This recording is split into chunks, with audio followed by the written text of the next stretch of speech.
இன்றைக்கு காயத்ரி குறித்தும் திருமந்திரம் குறித்தும் இந்த அவையிலே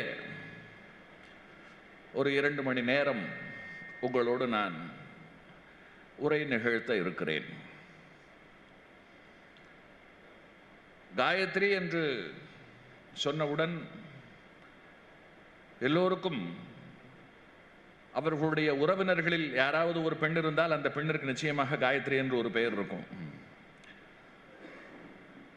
அதனால காயத்ரின்னு சொன்ன உடனே அது ஒரு பெண்ணின் பெயர் என்கின்ற அளவிலே சிலருக்கு தெரிந்திருக்கும். பிராமணர்களுக்கு காயத்ரி என்பது ஒரு மந்திரம் என்கின்ற அளவிலே தெரிந்திருக்கும். பிராமணர்களிலேயே ரொம்ப வைதீகமாக இருக்கின்ற பிராமணர்களுக்கு காயத்ரி என்பது பெயர் மட்டுமல்ல, காயத்ரி என்பது மந்திரம் மட்டுமல்ல, காயத்ரி என்பது கண்களை திறக்கிற, காயத்ரி என்பது இந்த சமூகத்தை சுத்திகரிக்கிற, காயத்ரி என்பது மந்திரங்களின் தாய் என்பது ரொம்ப பிராமணர்களிலேயே ரொம்ப ஆச்சாரமாகவும் அனுஷ்டானமாகவும் ரொம்ப வைதீகமாகவும் இருக்கின்றவர்களுக்கு மட்டுமே தெரிந்திருக்கக்கூடிய ஒரு விஷயம். குறிப்பாக அன்றைய காலத்தில் 4 வகை வர்ணம் இருந்தது. அதில் 3 வகை வர்ணத்தவர்கள் பூணூல் அணிந்து கொண்டார்கள். குறிப்பாக அதில் பிராமணர்கள் பூணூல் அணிந்து கொண்ட நிலையிலே பூணூல் அணிவிக்கப்படும் சடங்கு இருக்கிறதே, அதை தமிழ் படுத்தினால் உபநயனம் என்று சொல்லுவார்கள். இந்த உபநயன சடங்கு இருக்க, அந்த உபநயன சடங்குக்கான அந்த உபநயனம் என்கின்ற வார்த்தையை நாம பிரிச்சா, நயனம்னா கண்ணு, உபநயனம் அப்படின்னு சொன்னாக்கா நமக்கு ஏற்கனவே 2 கண்ணு, உப அப்படின்னு சொன்னா இன்னொன்னு, இந்த காயத்ரி உனக்கு ஒரு கண் என்று சொல்லி நமக்கு வழங்குவதற்கு அடையாளமாக போனப்படுகின்ற ஒரு நூல்தான் பூ நூல். பருத்தி என்கின்ற பூவிலே இருந்து எடுக்கப்படுகிற நூலை கொண்டு தயாரிக்கப்படுகின்ற நூல், அதனாலே அது பூ நூல். அது மட்டுமல்ல, அந்தணர்கள் வேத நெறியை பூணுவதற்காக தாங்கள் பூண்டு கொள்ளுகிற நூல், அதனால் அதற்கு பெயர் பூநூல். அதனால பூ நூல் என்கின்ற இந்த வார்த்தையை இப்படி 3 விதமாக பூணுகின்ற நூல், பூவின் நூல், புனிதப்படுத்துகிற நூல் என்று நாம் இதை பலவிதமாக பொருளாக்கி கொள்ளலாம். அந்த சடங்கின் பொழுதுதான் இந்த காயத்ரி ஒரு இளைஞனுக்கு உபதேசம் செய்யப்படுகிறது. இந்த இடத்துல ரொம்ப முக்கியமான ஒரு விஷயம், காயத்ரி மந்திரங்களின் தாய். தாயின்னு சொல்லும் பொழுதே பெண்மை வந்து விடுகிறது.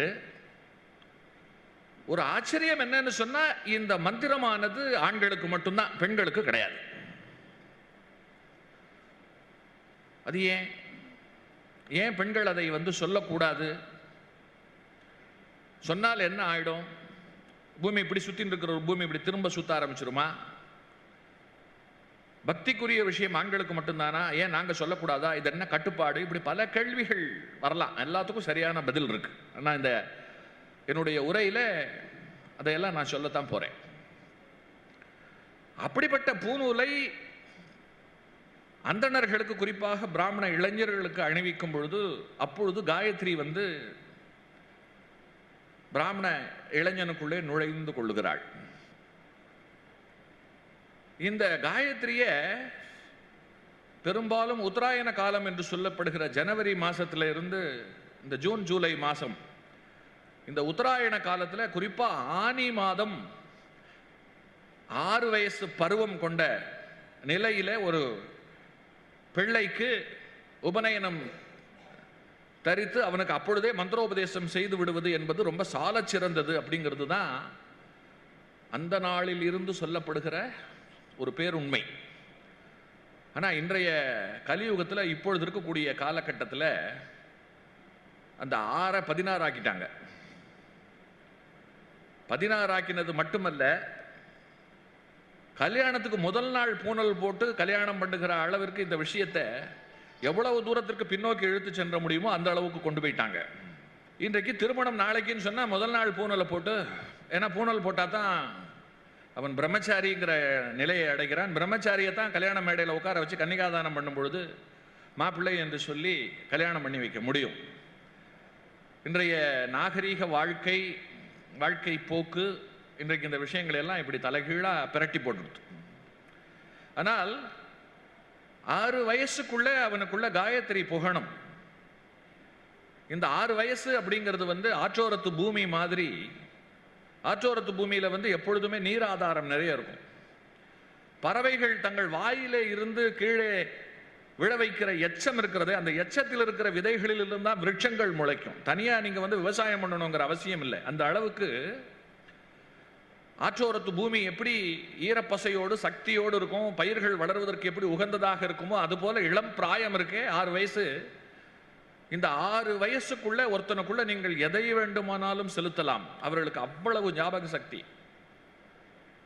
இன்றைக்கு மிகப்பெரிய மதகுருவாக போற்றப்படுகின்ற தலாய் லாமா இந்த 6 வயதிலே இருந்து 12 வயதிற்குள் 44,000 பாடல்களை மனப்பாடம் செய்திருக்கிறார். பல வைணவ இளைஞர்கள் இந்த 6 வயதிலே இருந்து 12 வயசுக்குள்ள 4000 திவ்ய பிரபந்தத்தில் இருக்கக்கூடிய 4000 பாடல்களையும் நீங்க எங்க தொட்டு எங்க கேட்டாலும் அப்படியே தலைகீழாக ஒப்பிப்பார்கள். இந்த பருவத்திற்கு அப்படி ஒரு சக்தி. அதனால இந்த பருவ காலத்தில் காயத்ரியை அவனுக்குள் செலுத்தி விட்டால் அவன் காத்தால ஒரு வேளை, மத்தியானம் ஒரு வேளை, சாயங்காலம் ஒரு வேளைன்னு 3 வேளைகள் அவன் சந்தியாவந்தனம் பண்ணணும். அப்படி சந்தியாவந்தனம் பண்ணும் பொழுது அவன் காலையில் 64 முறை, மாலையில் 32 முறை, பிறகு மீண்டும் மாலையில் 64 இல்லை 108 முறை என்று ஒரு நாளைக்கு கணக்கு வைத்தால் கிட்டத்தட்ட 200 முறை காயத்ரியை அவன் உச்சாடனம் செய்யணும். அப்படி அவன் செய்கிற அந்த காயத்ரி உச்சாடனம் அவனுக்கு மட்டுமல்ல, அவனுடைய சூழல் இருக்கிறத அந்த சூழலையும் சுத்திகரிக்கிறது. அமெரிக்காவில் ஒரு ஆராய்ச்சி, டாக்டர் ஹோவர்ட் ஸ்டிங்டன் அப்படின்றது அவரோட பேர். அவர் காயத்ரி மந்திரத்தை ஆராய்ச்சி செய்திருக்கிறார். ஆராய்ச்சி செய்துட்டு அவர் சொல்றார், இந்த மந்திரம் உச்சரிக்கப்படும் பொழுது 1,10,000 ஒலி அலை உருவாகிறது. ஒரு முறை ஓம் பூர்புவஸ்வக ஓம் தத்சவிதுர்வரேண்யம் பர்கோ தேவஸ்ய தீமகி தீயோ யோ ந பிரச்சோதயாத். இப்ப நான் சொன்ன இந்த மந்திரத்தை சொல்லி முடிச்சிட்டேன். இப்ப 1,10,000 அலைகள் வெளியேறியாச்சு. அப்ப அது எத்தனை நெருக்கமா இருக்கும், எத்தனை வேகமா இருக்கும். இத ரெக்கார்ட் பண்ணி சீடியா வைத்திருக்கிறார்கள். அதனால அவர்களுக்கு என்ன ஆச்சரியம்னா, சத்தம் நம்ம வாழ்க்கையே லைட் அண்ட் சவுண்டு தான். பார்க்க முடிஞ்சதெல்லாம் லைட், கேட்க முடிஞ்சதெல்லாம் சவுண்ட். அந்த வகையில் சத்தம் அப்படிங்கிற ஒன்றை கொண்டுதான் மனிதன் மொழியை உருவாக்கினான். இந்த மொழி ஓம் என்கின்ற பிரணவத்தில் இருந்து தான் தோன்றியது. இது இல்லைன்னு சொன்னாக்கா மனிதன் மனிதனாக வாழ்வதற்கோ, இலக்கியம் வளர்வதற்கோ, ஒன்றை ஒன்று கொடுத்து வாங்குவதற்கோ எதற்குமே வழி கிடையாது. இந்த மந்திரத்தில் இந்த மொழியில இந்த மொழியினுடைய அதிர்வுகள் இருக்கு இல்லையா, இதை பலதரமாக ஆராய்ச்சி செய்தார்கள். இப்ப நல்ல ஒரு இசை, ஒரு குழந்தை சிரிக்கிறத கேட்கும் பொழுது ஒரு சந்தோஷம், நம்மையும் அறியாமல் ஒரு குதூகலம். அதே காய்கறி நறுக்கும் பொழுது தேங்காயை துருவுவோம். அப்ப அந்த தேங்காய் பாகம் முடிந்து உள்ளுக்குள்ள இருக்கிற அந்த ஓட்டை அந்த தேங்காய் துருவி தொடும் பொழுது கரக் கரக்குன்னு ஒரு சத்தம் வரும் பொழுது நம் காதுல முள்குத்துற மாதிரி இருக்கும். உடம்புல முடியெல்லாம் சிலிர்த்து கொள்ளும். ரொம்ப சின்ன விஷயம். ஒரு குழந்தை இந்த பக்கம் கலகலகலன்னு சிரிக்கும் பொழுது இந்த சத்தம் பேரானந்தத்தை தருது. இங்க தேங்காயை போட்டு இப்படி துருவும் பொழுது, ஓட்டுல தொடும் பொழுது கரெக்ட் கரெக்ட்னும் பொழுது நம்ம அப்படியே உடம்பெல்லாம் கூசுறது. பாருங்க சப்தத்துக்கு இருக்கக்கூடிய ஆற்றல். இந்த சப்தம் எந்த மொழியிலும் இல்லை, எந்த வார்த்தையிலும் இல்லை. மழலை, குழந்தையினுடைய மழலை சிரிப்பு, அந்த சப்தம் மிகப்பெரிய இன்பம் தருகிறது. இந்த கரடுமுரடான சப்தம் இருக்கிறதே, அது உடம்பை கூச செய்கிறது. நம்மளை தொடாமலே சப்தத்தால நம்ம காதை செவிடாக்க முடியும். ஒரு மிகப்பெரிய வெடிச்சத்தம் கேட்டது, அதுல எத்தனையோ பேருக்கு காது போயிருக்கு. சப்தத்துக்கு பின்னால நாம் சிந்திப்பதற்கு ஏராளமான விஷயங்கள் இருக்கிறது. அதனாலதான் நல்ல கருத்துள்ள வார்த்தைகளை பேசணும், நல்ல கருத்துள்ள விஷயங்களை சொல்லணும். அதனால மட்டும்தான் நல்ல சூழலை உருவாக்க முடியும். இனிய உளவாக இன்னாத கூறல் கனி இருப்ப காய் கவர்ந்தற்று. வள்ளுவர் சொற்களுக்கு ரொம்ப முக்கியம் இருக்குன்ற காரணத்தினாலதான் இந்த 2 வரி குறளையே எழுதி வைத்தார். வெறும் பேச்சுக்கு கடந்து, வெறும் பேச்சை கடந்து வெள்ள பேச்சு அப்படின்னு சொல்ற ஒரு வார்த்தை உண்டு. வெறும் பேச்சு, வெள்ள பேச்சு. வெள்ள பேச்சுனா இனிப்பியா இருக்கக்கூடிய ஒரு பேச்சு. அது நகைச்சுவையாக பேசுவது, கவிதையாக பேசுவது. இதை வெறும் வெள்ள பேச்சுன்னு மட்டும் சொல்ல மாட்டா, மனிதர்களை வெல்லும் பேச்சு அப்படின்னு சொல்லுவா. அப்ப மொழிக்குள்ளேயே, பாஷைக்குள்ளேயே, சொற்களுக்குள்ளேயே இத்தனை தளங்கள் இருக்கு.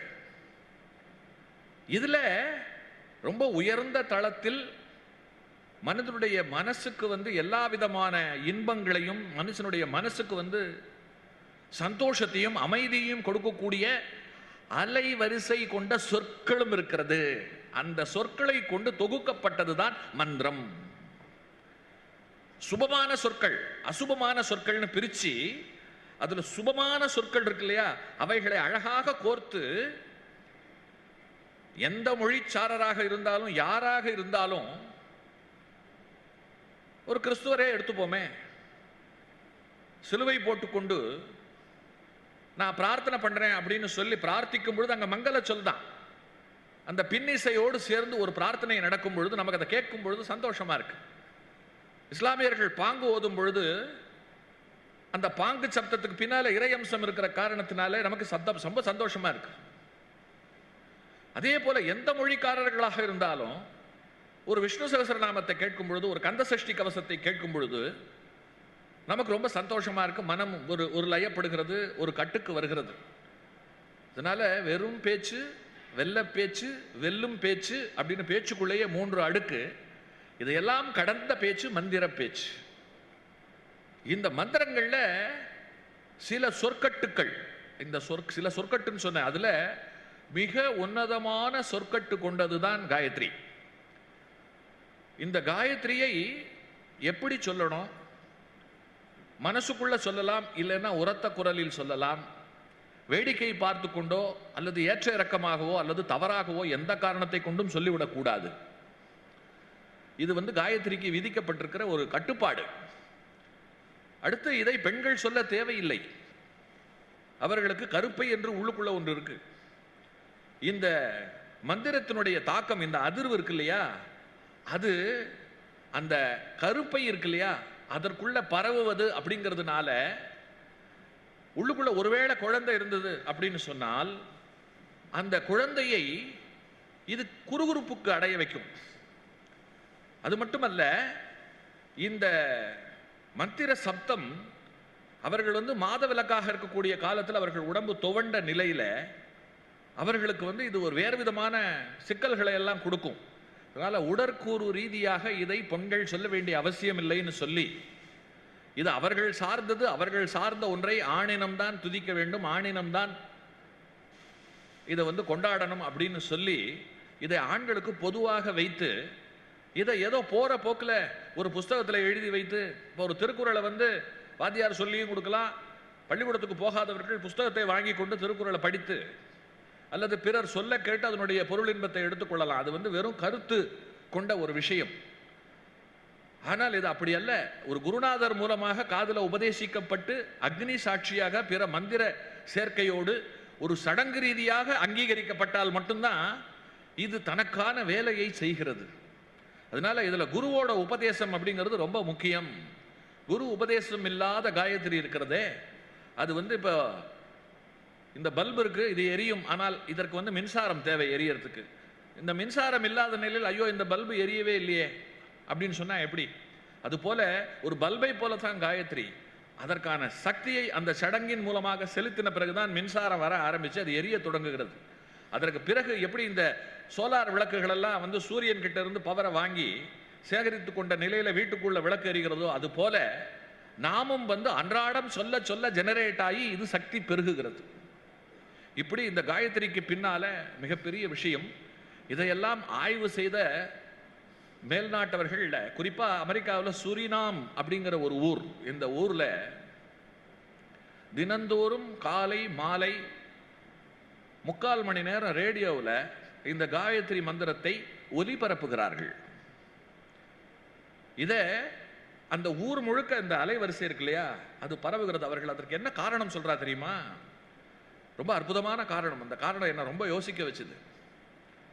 ஒரு 100 வருஷத்துக்கு முன்பு ஊர் ரொம்ப அமைதியா இருக்கும். ஏன்னா போக்குவரத்து வாகனங்கள் கிடையாது, டர் புருன்னு சத்தம் கிடையாது, நிறைய தொழிற்சாலை கிடையாது, டம்மு டிம்முன்னு போட்டு அடிச்சு ஏதாவது ஒரு சத்தத்தை கிரியேட் பண்ண வேண்டிய அவசியம் கிடையாது. ரொம்ப அமைதியான வாழ்க்கை முறை. ஊருக்கே கேட்கிற ஒரு சத்தம் ஒரு 100 வருஷத்துக்கு முன்னால உண்டுன்னா ஊருக்குள்ள இருக்கக்கூடிய கோவில் மணி சப்தம் மட்டும்தான். கோவில் மணி சப்தத்தை மணி சப்தம்னு நாம இப்ப சொல்றோம், அந்த காலத்துல சப்தம்னு சொல்ல மாட்டாங்க, மணி நாதம் அப்படின்னுவா. அந்த மணி நாதம் இருக்கே, அது 360 டிகிரி வட்டமா, ஒரு குளத்துல கல்லெறிஞ்சா எப்படி ஒரு வட்டம் உருவாகி அப்படியே அந்த குளம் முழுக்க பரவும், அது போல அந்த மணியிலே இருந்து நாதம் இருக்கே, அது அப்படியே சுற்றிலும் ஊர் முழுக்க பரவும். அது ஒண்ணு மட்டும்தான் பொதுவான நாதம். நாதம் எவ்வளவு வேணா பரவலாம், அது காதுக்கு இடைஞ்சல் கிடையாது, ஊருக்கு அதனால எந்த இடைஞ்சலும் கிடையாது. ஆனால் ஊருக்குள்ள சப்தம் மிக அதிகமாகி போனால், பலவிதமான சப்தங்கள், மொழியற்ற சப்தங்கள், கரடுமுரடான சப்தங்கள், இன்னைக்கு அதுக்கு ரொம்ப வாய்ப்பு அதிகம்.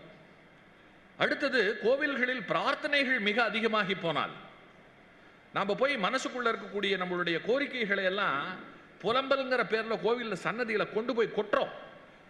எப்படி தெருவில் வீடுகளில் இருக்கக்கூடிய குப்பையை எல்லாம் ஒரு குப்பை தொட்டியில கொண்டு போய் கொட்டுறோமோ, அது போல இன்றைக்கு சன்னதிகளுக்கு போய் நாம ஒவ்வொருத்தரும் நம்மளுடைய குற்றம், நம்முடைய குறை, நம்முடைய தேவை அனைத்தையும் என்ன பண்றோம், அந்த சன்னதியில கொண்டு போய் உருக உருக கொட்டுறோம்.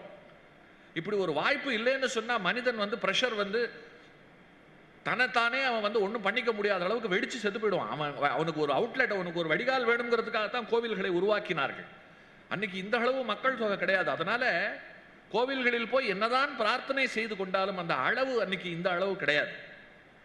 இன்றைக்கு அந்த மேல்நாட்டுக்காரர் சொல்றார், மிக பெரிய அளவிலே சப்தம் உருவாகி ஒரு அமைதியே இல்லாத ஒரு சூழ்நிலை நிலவி கொண்டிருக்கும் பொழுது, காயத்ரி மந்திரத்தினுடைய அலை வரிசை, அந்த நாராச ஒரு ஒழுங்கில்லாத அந்த சப்தத்தை எல்லாம் கட்டுப்படுத்தி, அதற்கு நடுவிலே மனித மனங்களுக்கு ஊருக்குள்ள வாழுகிறார்கள் இல்லையா, அவர்கள் எந்த மொழி பேசுகின்றவர்களாக இருந்தாலும், எந்த மதத்தை பின்பற்றுகின்றவர்களாக இருந்தாலும், அவர்கள் மனசுக்குள்ளே ஒரு வகை அமைதி நிலவுவதற்கு துணையாக இருக்கிறது.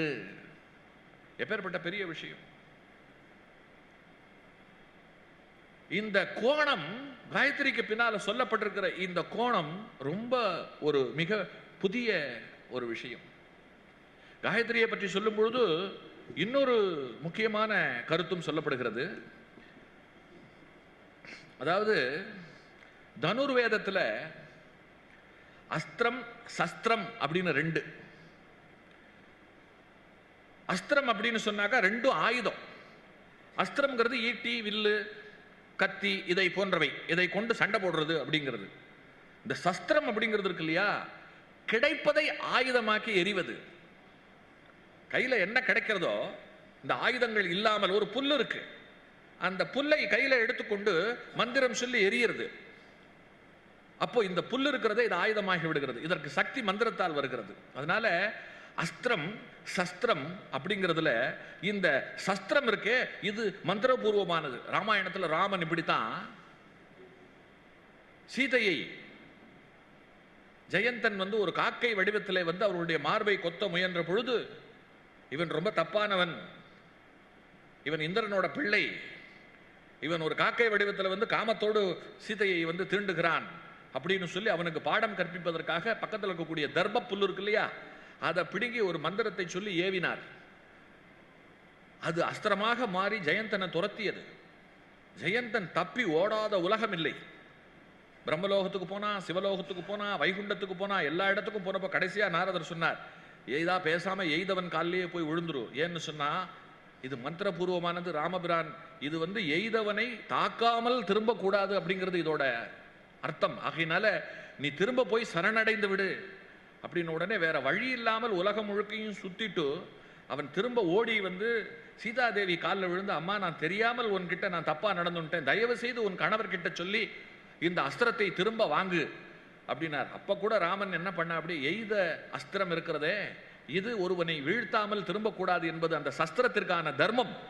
ஆகையினால இது உன்னுடைய 2 கண்களில் ஒரு கண்களை கொண்டு போகட்டும் அப்படின்னு சொல்லி அவனுடைய ஒரு கண் போனதாக ஒரு கதை உண்டு. சஸ்திரம்ங்கிறது எப்பேற்பட்டது, அதிலிருந்து தான் வல்லவனுக்கு புல்லும் ஆயுதம் அப்படிங்கிற ஒரு பழமொழியும் வந்தது. இந்த அஸ்திர சஸ்திரத்துல சஸ்திரத்துக்கு பின்னால் இருக்கக்கூடிய மந்திரங்கள் இருக்கு இல்லையா, இதை கொண்டுதான் இன்றைக்கும் சில ஏவல் காரியங்கள் இருக்கு இல்லையா, அவைகளெல்லாம் நடக்கின்றன. அது வேறு விதமான ஒரு சப்ஜெக்ட். இதுல ரொம்ப முக்கியமான ஒரு கருத்து, சஸ்திர வகை சார்ந்த இந்த காயத்ரி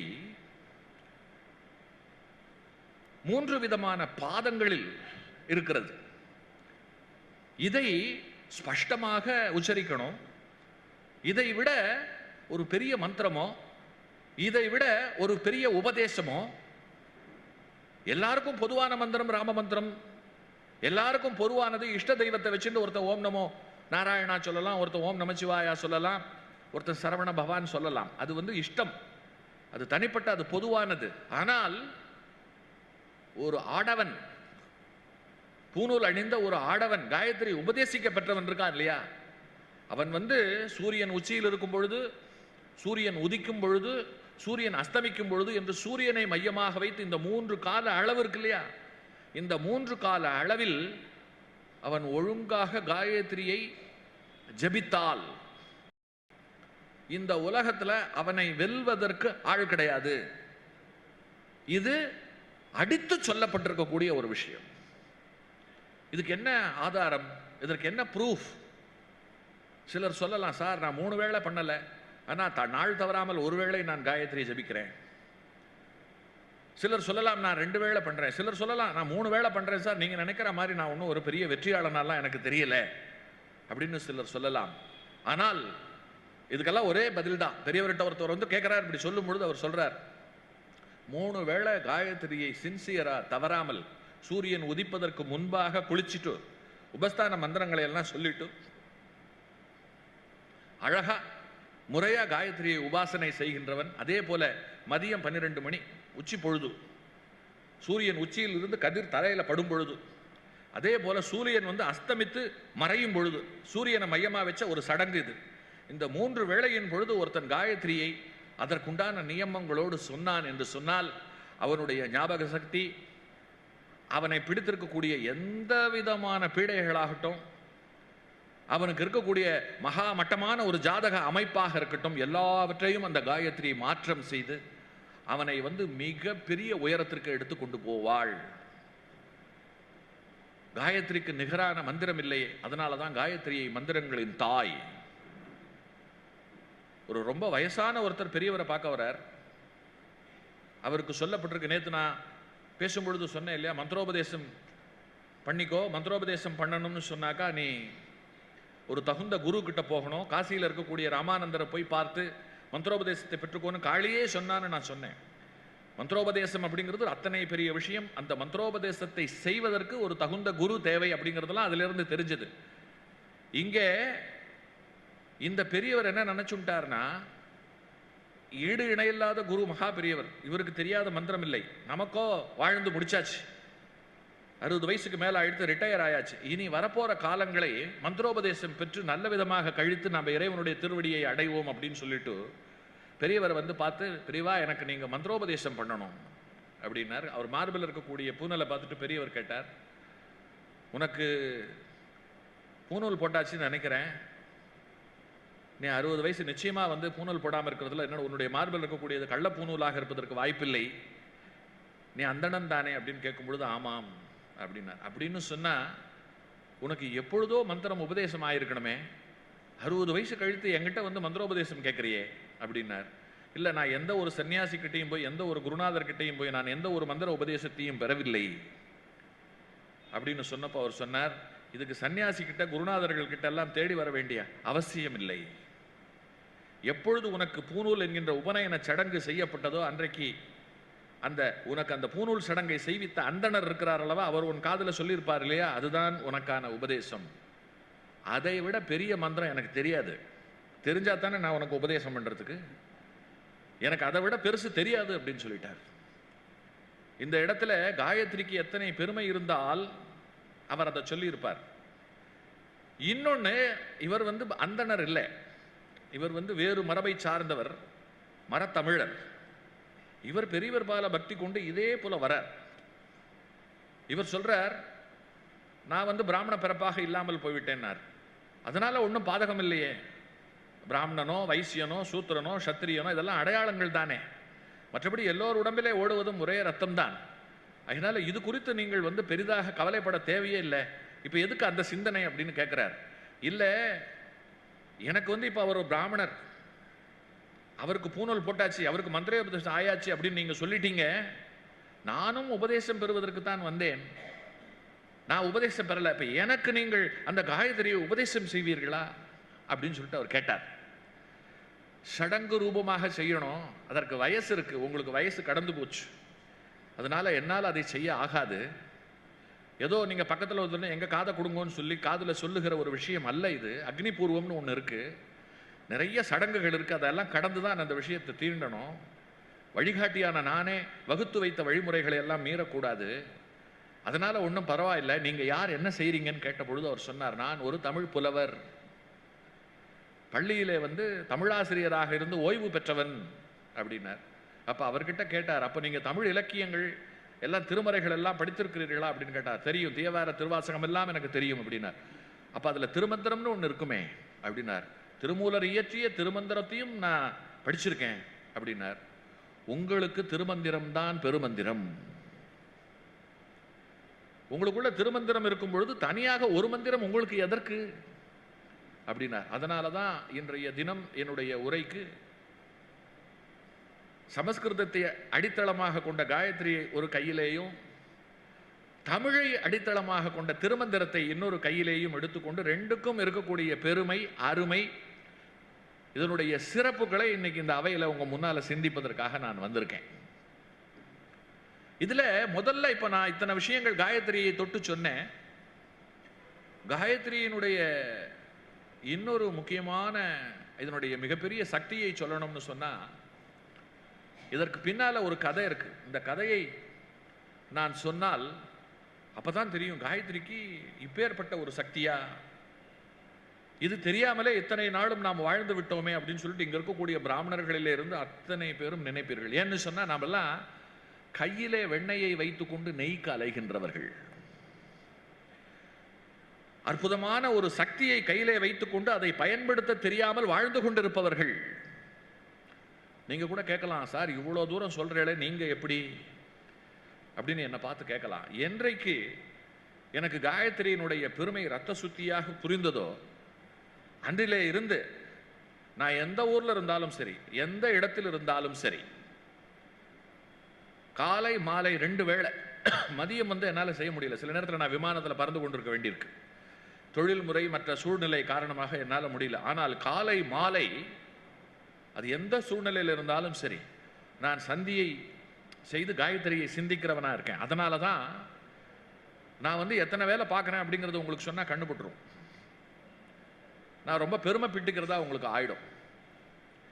எனக்கு அந்த சக்தியை காயத்ரி தரான்னு நான் மனப்பூர்வமாக நம்புறேன். என்றைக்கு நான் அதையெல்லாம் சொல்ல ஆரம்பித்தேனோ அன்றிலே இருந்து என் வாழ்க்கைக்குள்ள எனக்குள்ள ஏற்பட்டிருக்கக்கூடிய வெளிச்சம், மாற்றம், சக்தி, ஆற்றல் இவைகளெல்லாம் நான் அனுபவபூர்வமாக நான் என் வாழ்க்கையில நான் பார்க்கிறேன். அதே போல இந்த விஷயத்தை ரொம்ப ஸ்திரமாக கை கொண்டு அன்றாடம் தவறாமல் என்னோட நண்பர் ஒருத்தர் இருக்கார். எந்த சூழ்நிலையில் உயிர் போனாலும் சரி, உங்களுக்கு இந்த இடத்துல இன்னொன்று சொல்றேன், ஒரு சாவு தீட்டு, ஒரு நடக்கக்கூடாத ஒரு விஷயம் வீட்டில் நடந்து போச்சு, அந்த நிலையிலே கூட இந்த விஷயத்தை நீங்கள் அனுஷ்டிக்கலாம். ஓரமா ஒதுங்கி மனசுக்குள்ள இந்த விஷயம் இருக்கே, பெற்ற தாய் தந்தையருக்கு கொள்ளி வைத்திருக்கக்கூடிய கூட தர்மத்தில் கூட அந்த 10 நாட்கள் நீங்களாக மற்ற எந்த நாளும் சந்தி செய்வதற்கு எந்த நிலையிலையும் எந்த தடையும் கிடையாது. நீங்கள் இதை தாராளமாக அனுஷ்டிக்கலாம். இதற்கு அவ்வளவு பெரிய சக்தியை இது சொல்லி இருக்கிறது. இதுக்கு பின்னால் ரொம்ப ஒரு அற்புதமான ஒரு கதை உண்டு. கேரளாவில் ஒரு ராஜா, அந்த அரசனுக்கு பெரிய அளவில் கிட்டத்தட்ட தொழுநோய்க்கு நிகரான வியாதி வந்துடுச்சு.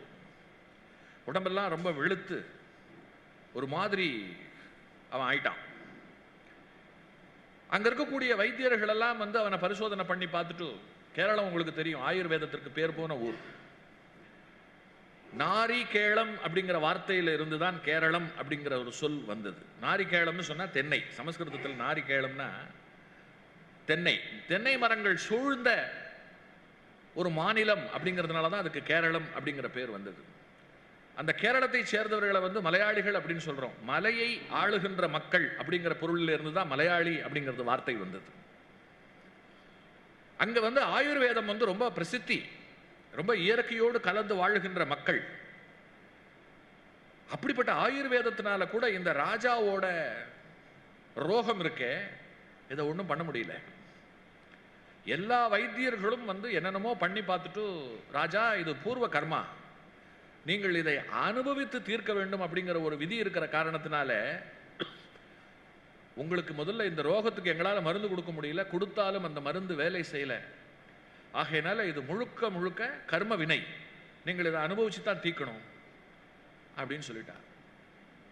இப்ப ராஜா பார்த்தான், எனக்கு தீர்வே இல்லையா, நான் இந்த ரோகத்தால டெய்லி சொரிஞ்சு சொரிஞ்சு நான் ஒண்ணுமில்லாமல் போய்விடுவேனா? என்கிட்ட இவ்வளவு பணம் இருந்து, ஒரு தேசம் இருந்து, அதிகாரம் இருந்து, எல்லாம் இருந்து என்ன பயன்? இவ்வளவு பெரிய தேசத்துல இந்த ரோகத்திற்கு வழி சொல்ல ஒருத்தர் கூட இல்லையா அப்படின்னு சொல்லிட்டு ரொம்ப வருத்தப்பட்டு தன்னுடைய குலதெய்வத்தினுடைய கோவில்ல போய் கண்ணீர் விட்டு அழுதான். எனக்கு இந்த தேசத்தை, இந்த நாட்டை நிர்வகிக்கிற கடமை இருக்கு. நானே படுத்துட்டா அப்புறம் இந்த தேசம் படுத்துறாதா? இந்த நாட்டை நிர்வகிக்கவாவது என்னுடைய ரோகம் நீங்கணும். ஒன்று, எனக்கு ரோகத்தை நீக்குவதற்கு வழி சொல், அப்படி இல்லைன்னா என் உயிரை கொண்டு போயிடு அப்படின்னு சொல்லிட்டு குலதெய்வ கோவில்ல போய் அவன் அழும் பொழுது அசரீரி ஒலிக்கிறது.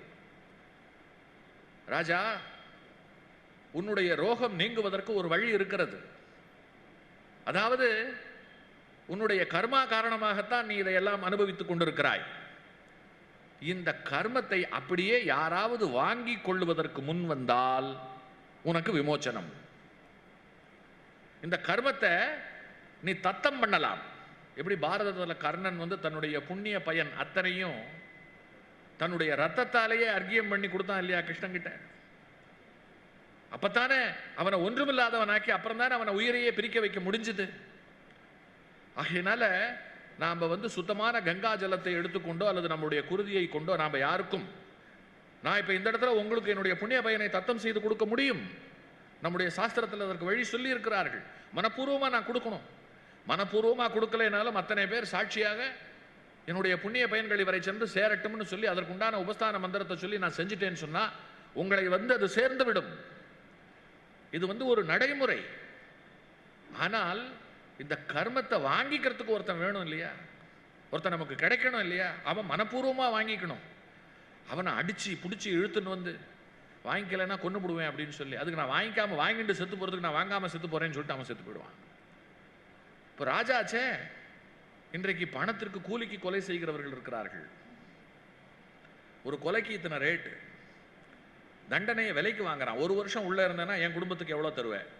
2 வருஷம் உள்ள இருந்தேன்னா எவ்வளவு தருவேன்? நான் ஒரு 5 வருஷம் உள்ளுக்குள்ள என்ன உள்ள, உங்களுக்கு தான் அது நரகம், எங்களுக்கு உள்ள எல்லாம் கிடைக்கும். எல்லாம் பணம். பணத்தை கொடுத்தாச்சுன்னு சொன்னா உள்ளுக்குள்ள என்ன வேணும்?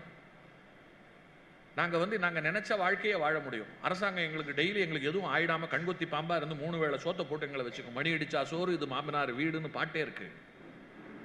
இந்த இடத்துல எதுக்கு இதை நான் குறிப்பிடுறேன்னா, ரொம்ப பேர் ஒரு கேள்வி கேட்பா, நான் என்ன பாவம் செஞ்சேன்னு தெரியல, தெரிஞ்சா அதுக்கு பரிகாரத்தை பண்ணி நான் தப்பிச்சிருவேனே, எதன் பொருட்டு நான் இப்படி கஷ்டப்படுறேன்னு தெரியல அப்படின்னு சொல்லும் பொழுது அதுல ஒரு உண்மை ஒளிஞ்சிருக்கு. என்ன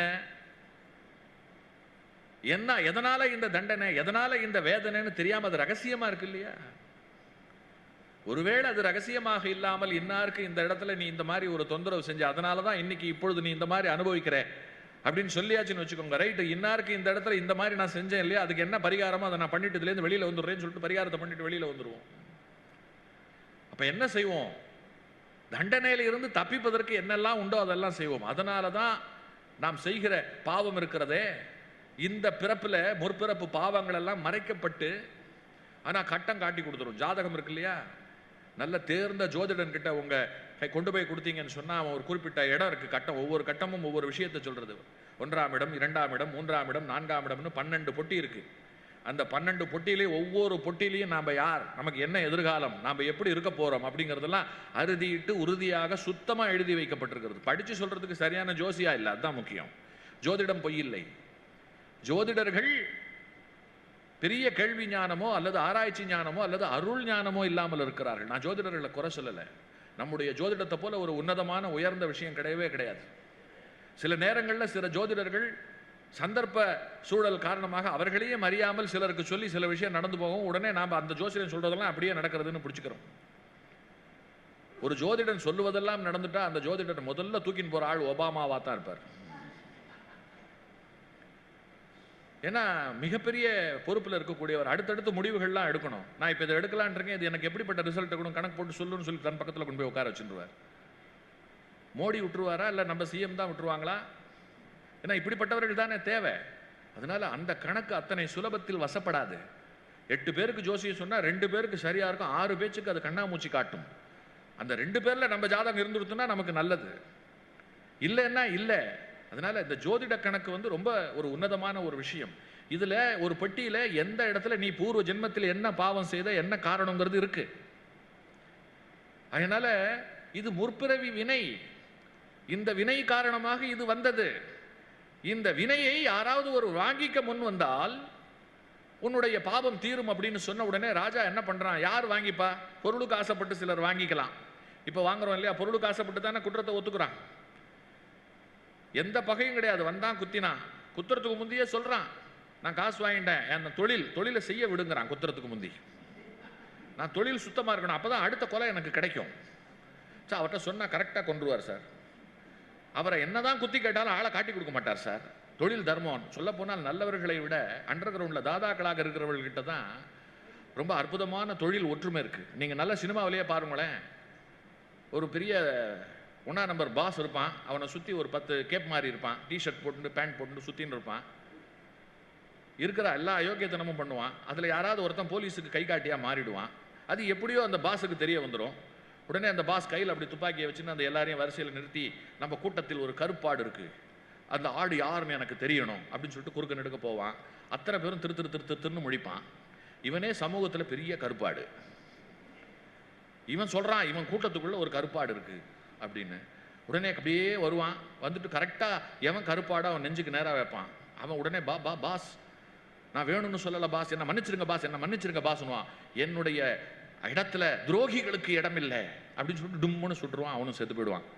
டே இந்த பாடியை கொண்டு போய் தூக்கி ஆற்றுலையோ குளத்துலையோ போடுங்கடா அப்படின்னுவான். இவ்வளோ வேகமாக நாம் தண்டனை கொடுக்க மாட்டோம், நம்ம ஜட்ஜின தண்டனை கொடுக்க மாட்டார், கோர்ட்டு தண்டனை கொடுக்காது. அவன் பண்ணுறதே அயோக்கியத்தனம். ஆனால் அவனால் துரோகத்தை தாங்கிக்க முடியல.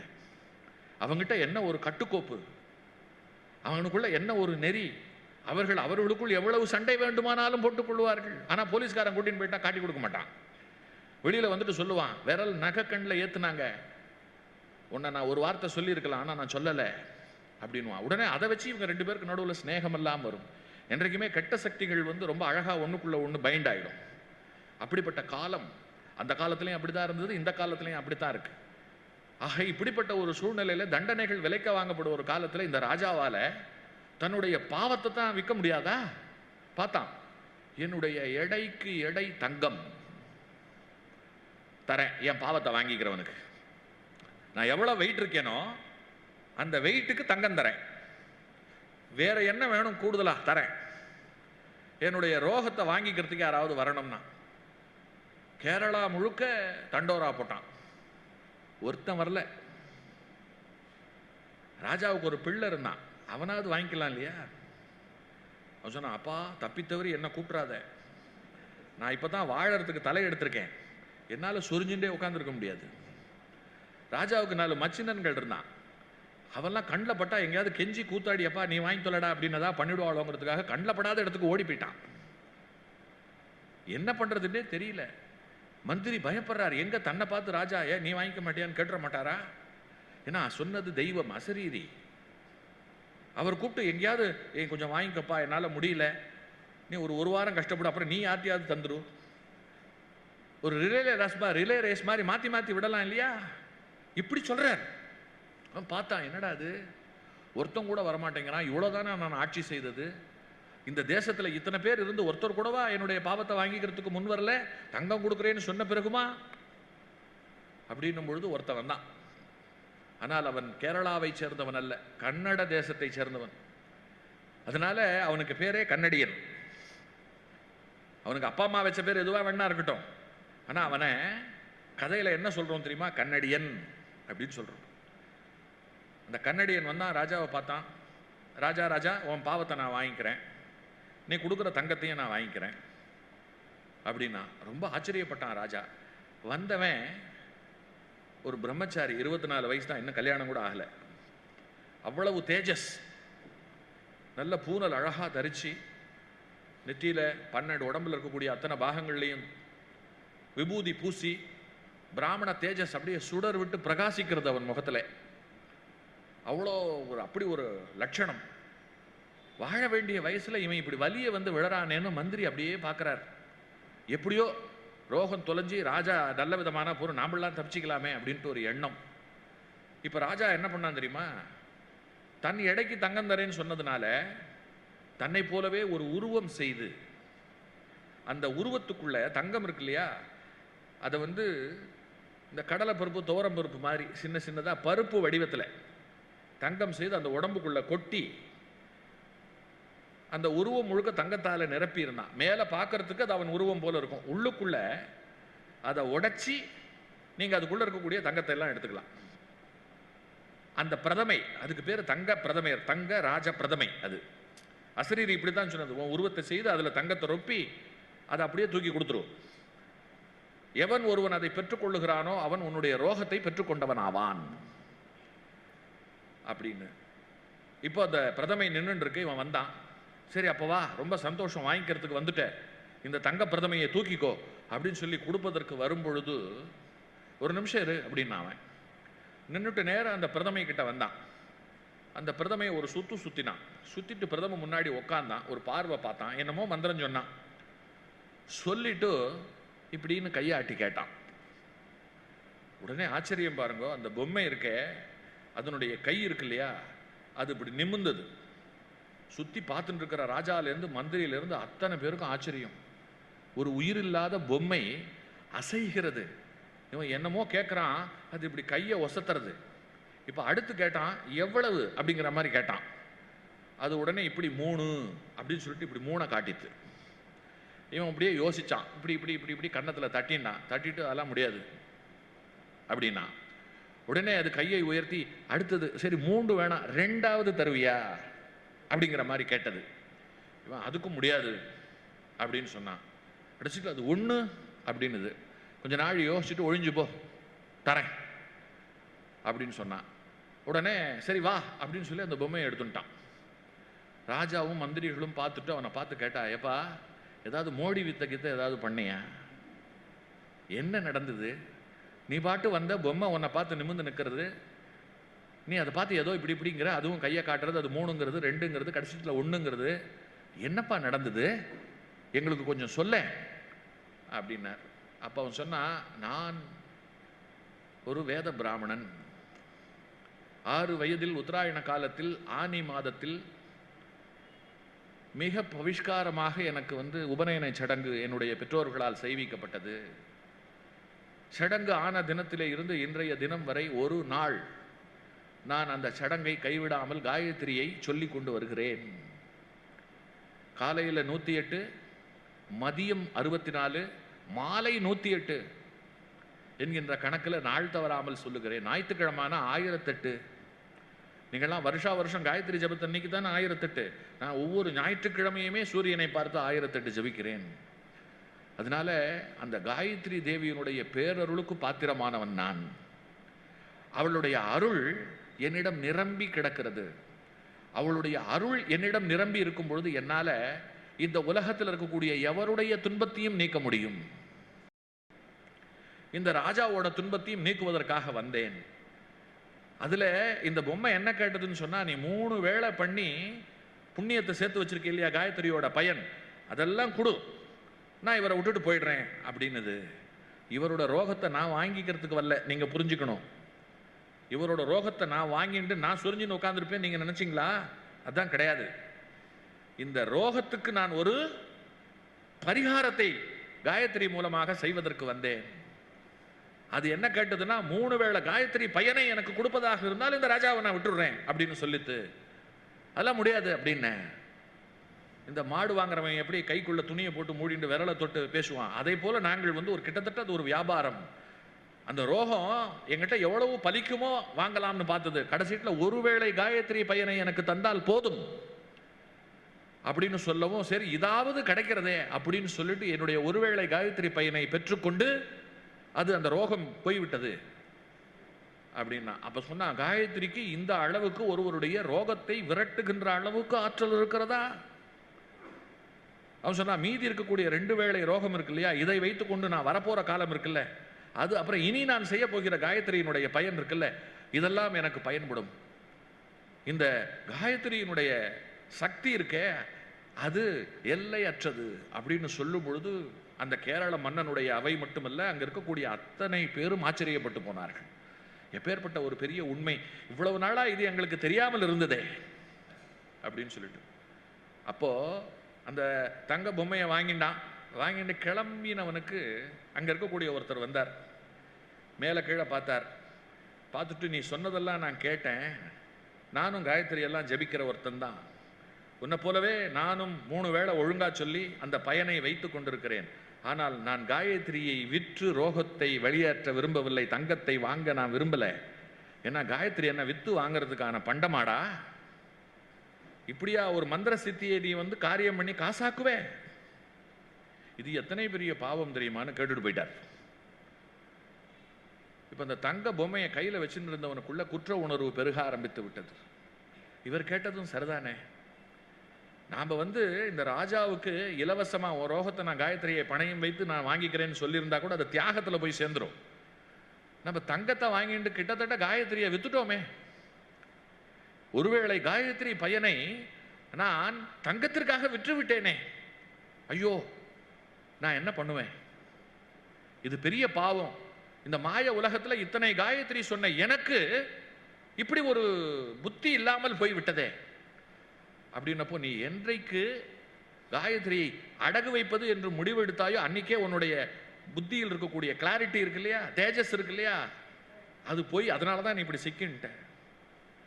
நீ இதை தியாகம் செய்வதற்கு முன் வந்திருந்தால் கூட பரவாயில்ல, ஆயிடுத்துன்னு சொன்ன உடனே இல்ல இல்ல நல்ல வேளை இப்ப நான் கண்ணை முழிச்சுட்டேன், எனக்கு இதிலிருந்து முதல்ல விடுபடணும், நான் தப்பு பண்ணிட்டேன், இந்த தப்புல இருந்து முதல்ல நான் வெளியில வரணும். ராஜாவை காப்பாத்தினது ஒரு பக்கம், ஆனா ராஜாவை காப்பாத்த போய் நான் மாட்டின்ட்டேனே, மந்திரத்தை விற்ற பாவி அப்படின்னு எனக்கு ஆயிடுத்தே.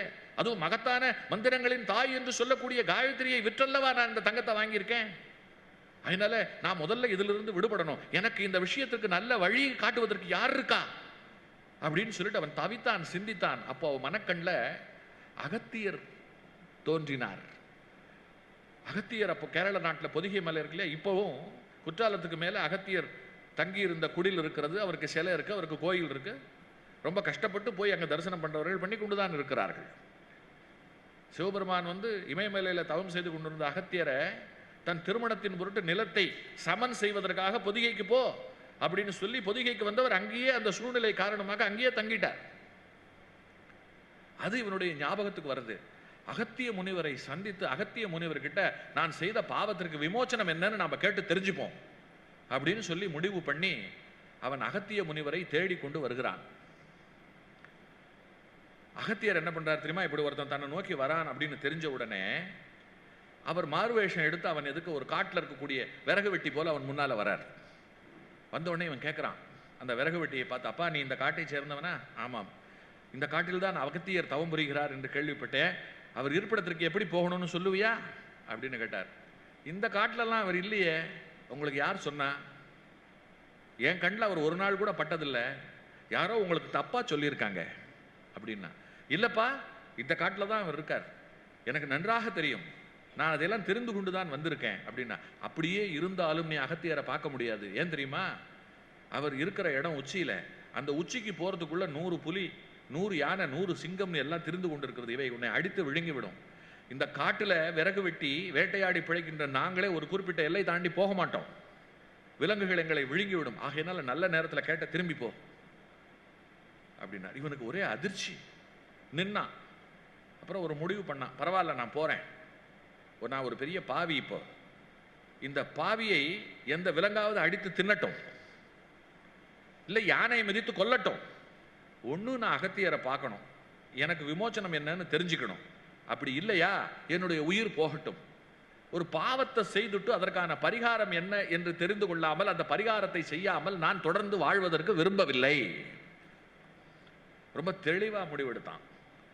எப்போ என்னை விலங்குகள் அடித்து விழுங்கட்டும், அதை பத்தி எனக்கு கவலை இல்லை, ஆனால் எனக்கு வழிகாட்ட முடிந்தவர் அகத்தியர் தான், ஏன்னா அவர் இறைவனால் அனுப்பப்பட்டவர் அப்படின்னு எப்போ அவன் சொன்னானோ அந்த நொடியே அந்த விறகு வெட்டி அகத்தியரா மாறி, உன்னை சோதிக்கிறதுக்கு தான் நான் வந்தேன், இதுக்கு முன்பு நீ இப்படி யோசிச்சு இந்த ராஜா விஷயத்துல தியாகம் பண்ணியிருந்தேன்னா இந்த சிக்கல் இல்லை, பரவாயில்ல, மீதி இருக்கக்கூடிய 2 வேளை காயத்ரி பயன் உன்னை இப்ப காப்பாத்தி விடுறது, உனக்கு அது நல்ல ஞானத்தை கொடுத்து உயிர் போனால் பரவாயில்லை, குருவை சந்திக்காம போக மாட்டேன் என்கின்ற வைராக்கியத்தை உனக்கு அதுதான் தந்தது. ஆகையினால உன்னை பரிசோதிக்க வந்தேன் நான், உனக்கு எல்லா தகுதியும் இருக்கிறது, இப்போ உனக்கு என்ன வேணும் அப்படிங்கிறத நான் சொல்றேன், இப்போ உங்ககிட்ட தங்கம் இருக்குதானே அப்படின்னு கேட்டான். ஆமாம். அந்த அரசனுடைய எடை எவ்வளவோ அந்த எடை அளவு தங்கம் பருப்பா கொடுத்துருக்கான். நான் என்ன பண்ணேன் தெரியுமா? அந்த பருப்பை தூக்கிட்டு இங்க வர முடியாது, அதனால அந்த பருப்பை ஒரு மூட்டையா கட்டி, தங்கப்பருப்பு, அந்த தங்கப்பருப்பை ஒரு மூட்டையா கட்டி அடிவாரத்தில் இருக்கக்கூடிய சிவன் கோவிலிலே பணியாற்றுகிற என்னுடைய நண்பன் குருக்களாக அந்த கோவிலில் இருக்கான், அவனை போய் பார்த்து, அப்பாப்பா அந்த மாதிரி நான் கொஞ்சம் மலை மேலே போயிட்டு வரேன், அது வரையில் நான் வந்த பிறகு எடுத்துக்கிறேன், இந்த மூட்டையை பத்திரமா வச்சுக்கோன்னு சொல்லி கொடுத்துருக்கேன் அப்படின்னார். என்னன்னு சொல்லி கொடுத்த அப்படின்னு கேட்டார். இது பருப்பு மூட்டை, வந்த இடத்துல பருப்பு மூட்டை வாங்கியிருக்கேன், இந்த மூட்டையை நான் போகும்போது திரும்ப எடுத்துக்கிறேன், அது உங்ககிட்ட இருக்கட்டுமே, அதனால என்ன நண்பா தாராளமாக வச்சுட்டு போ அப்படின்னு சொல்லிட்டு என்னுடைய குருக்கள் நண்பனும் சொல்லி இருக்கிறான். ஆகையினால அந்த தங்கம் இப்பொழுது என்னுடைய குருக்கள் நண்பனுடைய வீட்டில் இருக்கிறது அப்படின்னு. அப்ப சரி, அந்த தங்கத்தை பயன்படுத்தி நீ பரிகாரம் செய்யணும். அந்த பரிகாரம் இருக்கு, அது எப்படிப்பட்ட பரிகாரமா இருக்கணும் தெரியுமா? காலத்திற்கும் பயன் தரும் பரிகாரமாக இருக்கணும். காலத்துக்கும் பயன் தரும் பரிகாரம்னா, இப்ப நாம ஒரு பரிகாரம்னு சொல்லி அன்னதானம் செய்ய சொல்றோம், அன்றைக்கு சாப்பிடுகிறவர்களுக்கு அன்றைய பசி ஆறும், காலத்துக்குமான பரிகாரம் அது கிடையாது. ஆனால் ஒருத்தருக்கு கல்வியை கொடுத்தோம் அப்படின்னு சொன்னா அது காலத்திற்குமான பரிகாரம். ஒரு பொண்ணுக்கு கல்யாணம் பண்ணி வச்சோம்னு சொன்னா அது காலத்துக்குமான பரிகாரம். பரிகாரங்கள்ல நித்திய பரிகாரம், அன்றாட பரிகாரம் இருக்கு. இந்த இடத்துல இன்னொரு முக்கியமான விஷயம் சொல்லணும். கோவிலுக்கு போவது நித்திய பரிகாரத்தோட சேர்த்தி. எவர் ஒருவர் அன்றாடம் ஏதோ ஒரு கோவிலுக்கு போய் சன்னதி முன்னால நின்று வணங்கி, இந்த மாயா உலகத்துல இத்தனை சினிமா டிராமா, இத்தனை டிவி சேனல், இத்தனை விளையாட்டு, இத்தனை லௌகீகம், இத்தனை லாகிரிகள் இருக்கிற இந்த காலகட்டத்தில், அந்த காலகட்டத்திற்கு உண்டான நேரத்தில் ஒரு அரை மணி நேரத்தை, இதெல்லாம் எனக்கு பெருசு இல்லப்பா, இந்த இடத்துக்கு இந்த பிரபஞ்சத்தை படைத்து இந்த பிரபஞ்சத்துக்குள் வாழ்கின்ற எல்லாவற்றையும் தந்து எனக்கு ஒரு உயிரையும் தந்து உன்னை வணங்குகின்ற புத்தியையும் எனக்கு தந்து என்னை நிறுத்தி இருக்கிய, உன்னை தரிசிப்பதற்கு வந்தேன், எனக்கு நல்ல புத்தியை கொடுன்னு எவன் ஒருத்தன் ஒரு அரை மணி நேரத்தை கோவிலுக்காக ஒதுக்குகிறானோ அது நித்திய பரிகாரம். அதனால அவர் சொல்றார், பரிகாரத்துல நித்திய பரிகாரம், அன்றாட பரிகாரம்னு 2 இருக்கு. அதுல நீ இந்த நித்திய பரிகாரம் இருக்கு இல்லையா, அதை செய்யணும். நித்திய பரிகாரத்துல கல்வி, ஆனால் அதை எத்தனை பேருக்கு கொடுக்க முடியும்? நீ இப்ப போய் உட்காந்து நான் எல்லாத்துக்கும் பாடம் சொல்லி தரேன் அப்படின்னு சொன்னா இந்த தங்கம் எப்படி செலவாகும்? நீ குருவாயிடுவே, அவன் உனக்கு தங்கம் கொடுப்பான், எனக்கு பாடம் சொல்லி கொடுத்த குருவே உங்களுக்கு நான் என்ன செய்யணும் காணிக்கேன்னு சொல்லிட்டு அவன் வேணா கொடுப்பான். இந்த தங்கத்தை செலவு செய்து நீ பரிகாரம் செய்யணும். அப்போ ஊரில் ஒரு 1000 பெண்களுக்கு கல்யாணம் பண்ணி வைக்கிறேன், இல்லை 1000 பேருக்கு இந்த தங்கத்தை கொண்டு தாலி செய்து தரேன்னு சொல்லலாம். 1000 பெண்கள் உனக்கு உடனே கிடைக்கணுமே, எப்படி கூட்டி கழிச்சாலும் இடிக்கிறது. ஆகினால நான் உனக்கு ஒரு வழியை காட்டுகிறேன். என்ன தெரியுமா? கீழே தாமிரபரணி நதிக்கரையில் சேரன்மாதேவி அப்படின்னு ஒரு ஊர் இருக்கு. அந்த ஊர் வழியாகத்தான்